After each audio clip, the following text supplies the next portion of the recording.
সবাইকে আমন্ত্রণ জানাচ্ছি এবি নিউজ প্রাইম সংবাদে। আপনাদের সঙ্গে আছি আমি তাবাসসুমানিকা। শুরুতেই জানিয়ে দিব সংবাদ শিরোনাম। ইশরাক হোসেনকে মেয়র পদে বসানোর দাবি চলবে লাগাতার অবস্থান কর্মসূচি। জগন্নাথ বিশ্ববিদ্যালয়ের শিক্ষার্থীদের বিক্ষোভ, পুলিশের বাধা ও বৃষ্টি উপেক্ষা। সাম্য হত্যার সুষ্ঠু বিচার দাবি, ভিসি প্রক্টরের পদত্যাগ চেয়ে ঢাবিতে বিক্ষোভ। টেক্সটাইল ও তৈরি পোশাক শিল্পে ভয়াবহ সংকট, উৎপাদন কার্যক্রম ব্যাহত। সংযুক্ত আরব আমিরাতের ব্লু ভিসা বিনিয়োগকারী ও বিজ্ঞানীদের জন্য সুযোগ। মুস্তাফিজের আইপিএল যাত্রা, দিল্লি ক্যাপিটালসের নতুন অধ্যায়। দর্শক, এতক্ষণ শুনছিলেন শিরোনাম, এখন বিস্তারিত। বিএনপি নেতা ইশরাক হোসেনকে ঢাকা দক্ষিণ সিটি কর্পোরেশনের মেয়র পদে বসানোর দাবিতে লাগাতার অবস্থান কর্মসূচি ঘোষণা দিয়েছেন বিক্ষোভকারীরা। বুধবার দুপুরে গুলিস্তান ডিএসসিসির প্রধান কার্যালয় নগর ভবনের সামনে সমাবেশ থেকে জানানো হয়েছে, বৃহস্পতিবার সকাল থেকে ফের তাদের অবস্থান কর্মসূচি শুরু হবে। বুধবার সকাল থেকে ঢাকার সাধারণ ভোটারদের আয়োজনে নগর ভবন অবরোধ আয়োজনে নগরবাসী ব্যানার নিয়ে বিভিন্ন ওয়ার্ড থেকে পৃথক পৃথক মিছিল নিয়ে নগর ভবনের সামনে জড়ো হন তারা। নগর ভবনের মূল ফটকের সামনের সড়কে অবস্থান নিয়ে মানববন্ধন করেন। এক পর্যায়ে নগর ভবনের মূল ফটক খুলে দিলে তারা ভেতরে ঢুকে যান। বিক্ষোভকারীদের একটি অংশ নগর ভবনের সিঁড়িতে অবস্থান নিয়ে বিক্ষোভ দেখান। দুপুর পর্যন্ত তারা সেখানে অবস্থান করেন, পরে তারা সেখান থেকে চলে যান। অবসরপ্রাপ্ত জ্যেষ্ঠ সচিব মশিউর রহমান কর্মসূচি ঘোষণা করেন। তিনি বলেন, ইশরাকের শপথ নিয়ে নানা টালবাহানা করা হচ্ছে। আদালতের রায় ও নির্বাচন কমিশনের গ্যাজেট প্রকাশের পরও জনতার মেয়র ইশরাককে দায়িত্ব বুঝিয়ে দেওয়া হচ্ছে না। শপথের মাধ্যমে ইশরাককে দায়িত্ব বুঝিয়ে না দেওয়ায় বৃহস্পতিবার থেকে ফের লাগাতার অবস্থান কর্মসূচির ঘোষণা করা হলো। মেয়র হিসাবে ঘোষণা করতে দেয়নি। ইশরাক প্রকৃত মেয়র না হলেও জনাব ইশরাক হোসেন ছিলেন জনতার মেয়র। আজ বিকেলে ৭০% আবাসন ভাতা, বাজেটে বরাদ্দ বৃদ্ধি এবং সব প্রকল্পে অগ্রাধিকার দেওয়ার ৩ দফা দাবি নিয়ে প্রধান উপদেষ্টার বাসভবনমুখী জগন্নাথ বিশ্ববিদ্যালয়ের শিক্ষার্থীরা পুলিশের বাধায় পিছু হটে কাকরাইলে অবস্থান নিয়েছেন।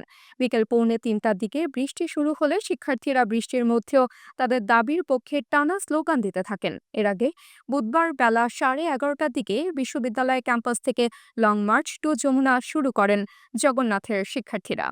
দুপুর 1টার দিকে শিক্ষার্থীদের মিছিলটি কাকরাইল মোড়ে এলে পুলিশ বাধা দেয়। সেখান থেকে আর সামনের দিকে এগোতে দেওয়া হয়নি তাদের। এ সময় শিক্ষার্থীরা জোরপূর্বক সামনে অগ্রসর হতে চাইলে তাদের লক্ষ্য করে টিয়ার শেল ও সাউন্ড গ্রেনেড নিক্ষেপ করে পুলিশ। পুলিশের বাধায় শিক্ষার্থীরা ছত্রভঙ্গ হয়ে পড়েন। তাদের অনেকে মৎস্য ভবনের দিকে এবং কাকরাইল মোড়ের দিকে চলে যান। পরে আবার একত্র হয়ে কাকরাইলে অবস্থান নেন তারা। বিকেল 2:45টার দিকে বৃষ্টি শুরু হলে শিক্ষার্থীরা কাকরাইলের প্রধান বিচারপতির বাসভবনের সামনে অবস্থান নেন। জগন্নাথ বিশ্ববিদ্যালয়ের একজন শিক্ষক ঘটনাস্থল থেকে জানান, পুলিশের টিয়ার শেলে অন্তত 50 জন শিক্ষার্থী আহত হয়েছেন। ৩ দফা যে দাবিটা, সেই দাবিটা পূরণ করার জন্য, দাবিটার জন্য আমরা নিয়ে এসেছিলাম। আমরা শান্তিপূর্ণভাবেই এসেছিলাম, আমরা কোথাও কোনো ঝামেলা টামেলা করিনি। কিন্তু যখন আমাদের মিছিলটা এই যে সচিবালয়ের সামনে মৎস্য ভবন দিয়ে আসছিল, তো তখন তাদের এই যে টিয়ার শেল, গ্যাস, মানে এই হামলা তো আসলে কোনোভাবেই নাই যে আমাদের ভাইয়াদের কি অবস্থা করেছে। ঢাকা বিশ্ববিদ্যালয়ের 2018-19 শিক্ষাবর্ষের আইইআর বিভাগের শিক্ষার্থী ও স্যার এএফ রহমান হল ছাত্রদলের সাহিত্য ও প্রকাশনা সম্পাদক শাহরিয়ার আলম শাম্যের হত্যাকাণ্ডে জড়িতদের বিচার এবং ঢাবি উপাচার্য ও প্রক্টরের পদত্যাগের দাবিতে বিক্ষোভ করেছে জাতীয়তাবাদী ছাত্রদল। বুধবার দুপুরে বিশ্ববিদ্যালয়ের বেসি চত্বরে বিক্ষোভ মিছিল শেষে এ দাবি জানান ছাত্রদল নেতাকর্মীরা। বিক্ষোভ মিছিলে ঢাকা বিশ্ববিদ্যালয়ের শাখার ছাত্রদল সভাপতি গণেশ চন্দ্র রায় সাহস বলেন, ৫ আগস্ট পরবর্তী সময়ে ঢাকা বিশ্ববিদ্যালয় ক্যাম্পাসে রক্ত ঝরবে আমরা কল্পনা করিনি। এর দ্বারা এটা স্পষ্ট যে বিশ্ববিদ্যালয় প্রশাসন শিক্ষার্থীদের নিরাপত্তা দিতে সম্পূর্ণভাবে ব্যর্থ হয়েছে। অনতিবিলম্বে আমরা যদি কোনো দৃশ্যমান পদক্ষেপ না দেখি, তাহলে সাধারণ শিক্ষার্থীদের নিয়ে আমরা বিশ্ববিদ্যালয়ের ভিসি ও প্রক্টরকে অবাঞ্ছিত ঘোষণা করব। এই বিক্ষোভ শিক্ষার্থীদের নিরাপত্তা এবং ন্যায় বিচারের দাবিকে আরও জোরালোভাবে তুলে ধরবে বলে আশা করা হচ্ছে। রাজধানী ঢাকা সহ সারা বাংলাদেশে একজন ছাত্র দলের নেতা কর্মী আক্রান্ত হয় এবং সরকার যদি কোনো ব্যবস্থা না নেয়, আমরা সরাসরি সেই সরকারের পদত্যাগের দাবিতে ছাত্রদল রাজপথে নামবে। বাংলাদেশের রপ্তানি আয়ের মূল চালিকা শক্তি টেক্সটাইল ও তৈরি পোশাক খাত চরম সংকটে পড়েছে। শিল্পাঞ্চলে গ্যাসের সরবরাহ হঠাৎ কমে যাওয়ায় উৎপাদন ক্ষমতা নেমে এসেছে 30 থেকে 40%। এতে প্রায় 70 বিলিয়ন মার্কিন ডলারের বিনিয়োগ হুমকির মুখে পড়েছে বলে জানিয়েছেন খাত সংশ্লিষ্ট নেতৃবৃন্দ। এই সংকটের ফলে দেশের অর্থনীতি ও রপ্তানি কার্যক্রমে বড় ধরনের প্রভাব পড়তে পারে। শিল্পাঞ্চলে গ্যাসের সরবরাহ কমে যাওয়ায় অনেক কারখানা তাদের উৎপাদন কার্যক্রম চালিয়ে যেতে পারছে না। বিস্তারিত দেখুন প্রতিবেদনে। বাংলাদেশের অর্থনীতির মূল চালিকা শক্তি হিসেবে পরিচিত টেক্সটাইল ও তৈরি পোশাক খাত ভয়ঙ্কর সংকটে পড়েছে।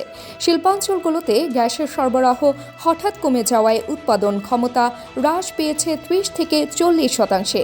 ফলে প্রায় 70 বিলিয়ন মার্কিন ডলারের বিনিয়োগ ঝুঁকির মুখে দাঁড়িয়েছে। গাজীপুর, নারায়ণগঞ্জ, ভুলতা, মাওনা ও টুঙ্গির মতো গুরুত্বপূর্ণ শিল্পাঞ্চলে গ্যাসের সংকট তীব্র আকার ধারণ করেছে। নিরবিচ্ছিন্ন গ্যাস সরবরাহ না থাকায় অনেক কারখানা বন্ধ হয়ে গেছে। গাজীপুরের ইশরাক স্পিনিং মিলস লিমিটেডের মতো প্রতিষ্ঠানের এক সপ্তাহের বেশি সময় ধরে উৎপাদন অর্ধেকেরও কমে এসেছে। শূন্য গ্যাস চাপ নিয়ে কাজ চালাতে হচ্ছে। বিকেএমই এর তথ্য অনুযায়ী টেক্সটাইল ও নিটিং খাতে প্রতিদিন প্রয়োজন 2000 মিলিয়ন ঘনফুট গ্যাস, কিন্তু সরবরাহ মাত্র 1000 মিলিয়ন ঘনফুট।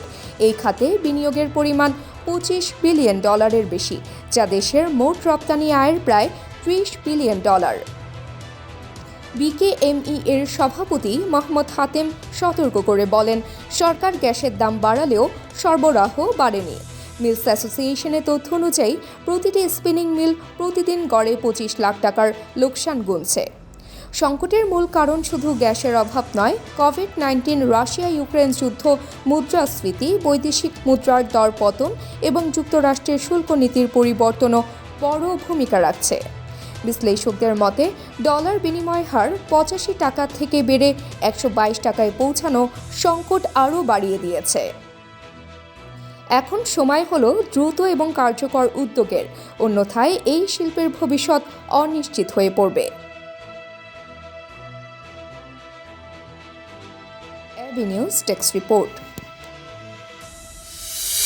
সংযুক্ত আরব আমিরাত বিনিয়োগকারী, উদ্যোক্তা এবং পরিবেশ বিজ্ঞান ও গবেষণা খাতে অবদানের জন্য আন্তর্জাতিক স্বীকৃতি পেয়েছেন এমন বিদেশিদের জন্য ব্লু ভিসা চালু করেছে। এই ভিসার আওতায় প্রাথমিকভাবে 6 মাস আমিরাতে বসবাসের সুযোগ পাবেন আবেদনকারীরা। 6 মাস শেষে আবেদন করলে মেয়াদ 10 বছর পর্যন্ত বাড়ানো সম্ভব। আমিরাতের পরিচয়পত্র, নাগরিকত্ব, কাস্টমস ও বন্দর নিরাপত্তা বিষয়ক সরকারি কর্তৃপক্ষের অনুমোদিত খাতগুলোতে বিশেষ অবদান রাখা বিদেশিদের অগ্রাধিকার দেওয়া হবে। পরিবেশগত সুরক্ষা ও স্থায়িত্ব, পরিবেশ বান্ধব ও নবায়নযোগ্য জ্বালানি প্রভৃতি উল্লেখযোগ্য খাত। 2024 সালে প্রথমবার ব্লু ভিসার ঘোষণা করে আমিরাতের সরকার।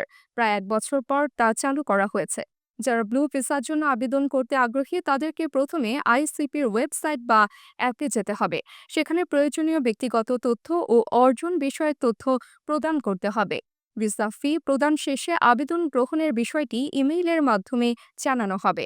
আবেদনপত্রের সঙ্গে বৈধ পাসপোর্টের অনুলিপি এবং একটি রঙিন পাসপোর্ট ছবি যুক্ত করতে হবে। ইন্ডিয়ান প্রিমিয়ার লিগের এবারের আসরের আগে মেগা নিলামে অবিক্রিত ছিলেন মুস্তাফিজুর রহমান। তবে এবার আসরের মাঝপথে 6 কোটি ভারতীয় রুপিতে দিল্লি ক্যাপিটালসে যোগ দিয়েছেন তিনি। সাময়িক বিকল্প হিসেবে মুস্তাফিজের সঙ্গে চুক্তি করেছে দিল্লি, যা শুধুমাত্র চলমান আসরের বাকি অংশে কার্যকর থাকবে।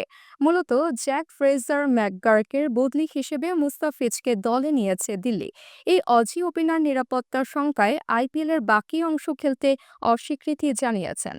মুস্তাফিজের আইপিএলে খেলার অভিজ্ঞতা রয়েছে। সর্বশেষ আসরে চেন্নাই সুপার কিংসে 9 ম্যাচে 14 উইকেট শিকার করেছিলেন তিনি।